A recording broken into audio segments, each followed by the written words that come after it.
Bismillahirrahmanirrahim. Okay, so tear gases were everywhere. Shotguns and police cars running over people.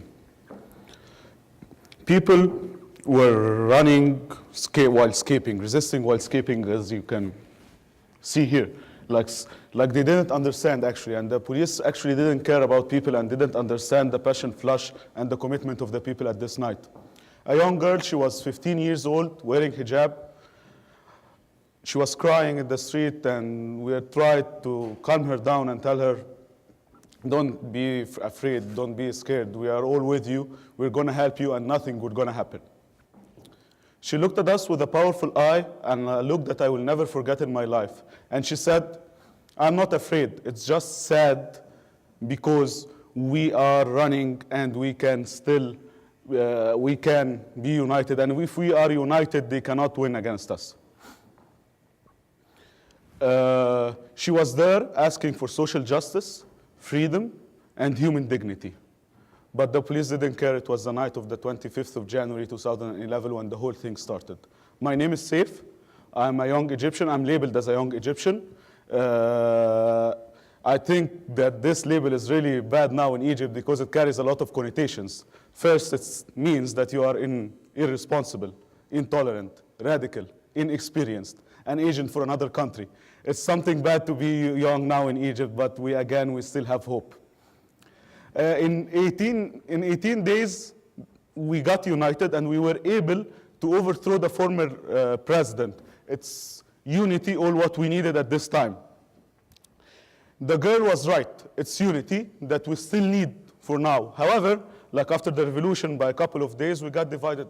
We got divided among poor and rich, Muslim and Christians, Islamists and secularists, and old and young.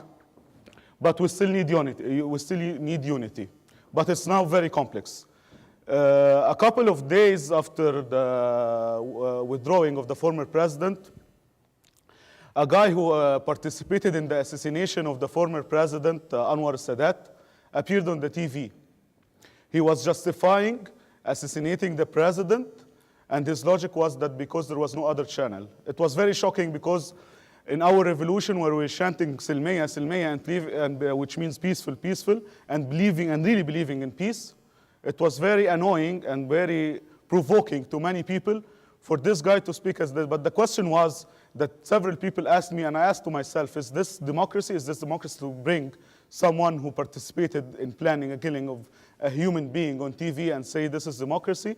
It was very hard to answer this question. However, what we used to say that yes, freedom of speech is granted for everyone, democracy, equal opportunity, it's not limited to the intellectuals, it's not limited for people who think like us. But as you can see, it is all in slogans. It's only the rhetoric that we relied at. There was no appetite of defending such issue, but we didn't understand. Another girl that showed her pictures naked on the internet in Egypt, calling for freedom. Her definition of freedom is just provoke those who are affirming our religious and cultural identities in the country. After a long time of dictatorship, we just need time. And in our initiative as a junior think tank in Egypt, we came to realize that there are three characteristics of the Egyptian revolution. First is postmodern. Second, there is a strong solidarity among our generation. They can't break us. We are indivisible. And third, it's the youth in Egypt are agents for change, and they are not power seekers in the old business or politics as usual. But again, what can be done? For a strong established democracy, we understand that there are two components for it. First is strong institutions. We have very weak institutions in Egypt. And second is having a minimum level of agreement. A minimum level of agreement to be the flexible framework of democracy. We lack both.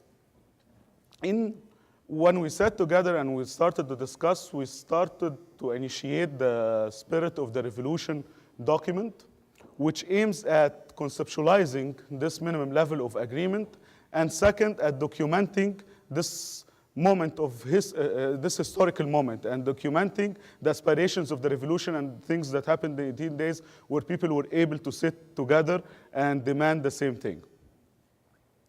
It was very hard for us. Starting February 2011, we started organizing informal sessions.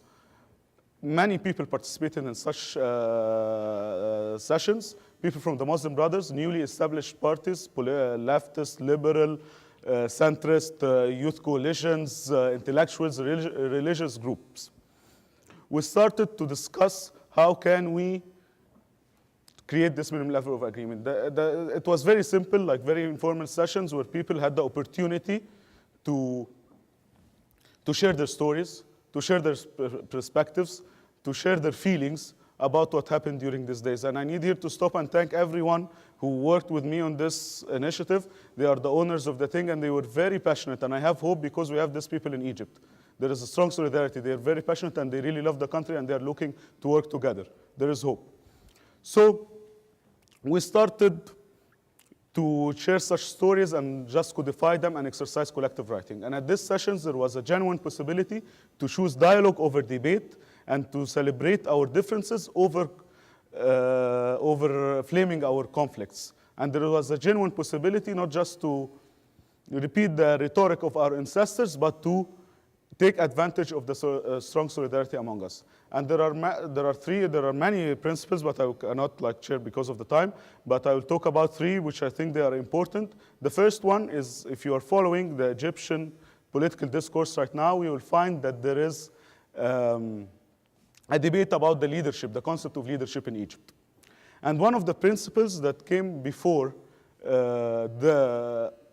before this rising issue was the concept of collective leadership, where, and I will quote, that every individual in us had the opportunity to perform in a collective action. And there was a paradigm shift of the concept of leadership, where the leader is not the one who's occupying the whole scene, is not the one who's giving order, he's not the one who people just flock around, but every one of us is a leader in his own initiative or in his own action. The second important value is the reconciliation between individualism and collectivism. It's like the same idea that every individual can be a part of a collective action. And there is no compatibility between having a collective action and a community work and looking for your individual interest. They intersect together. And again, the good thing about this document or about the process of writing this is that it took a stand against the cliche principles of any slogans. Like, we didn't say like freedom, justice, but we came with something real. There were a lot of debates and a dialogue to come out of these principles.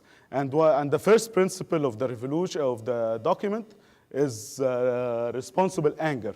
And this principle is so real and so deep and explains what really happened in the Egyptian revolution. Responsible anger is it shows that being angry is something important to unleash injustice. But this anger is accompanied by a sense of responsibility. And you can see during the Egyptian revolution where people were demonstrating and others cleaning the streets. This is responsible anger. Again, it is challenging because it needs to be organic. It needs to come and be real and deep. But what we're basically doing is we're trying to avoid such challenges, not the police this time, but there is a Mubarak in our minds. There is a dictatorship inherited after 60 years of dictatorship. We are trying to get over it. So what we are basically doing is we are trying to have this forum of dialogue as a first thing. And the second thing is that we're trying to do is to offer a best practice. While I'm saying this, our folks now in Egypt, they are trying to write our first constitution after the revolution. And this is a best practice for it. This is a best practice where people came together and exercised collective writing. Another thing, and we stated it in the introduction and the conclusion of the document, is that time will take us and we need to recall this moment. And by recalling this moment, we need to document the feelings. And we thought it will be very, like after 10 years, but it happened like after 2 weeks, not so we were lucky that we started early. So documenting this, and we can recall it again, and also paving the path towards a new state model inspired by such principles. And fourth is having this minimum level of agreement. Again, we do have hope in Egypt. We have this wave of the revolution, or wave of anger, is continuing. And to pay back to people who died in Egypt, we are just trying to be united. And I'm having here, like with me, the Egyptian flag, where I really love it. And at times when it's very symbolic for me, at times where it's dark and no hope, we are hopeful, we are white. And in times when they are violent, we are peaceful, but we're willing to sacrifice blood and everything. Thank you so much.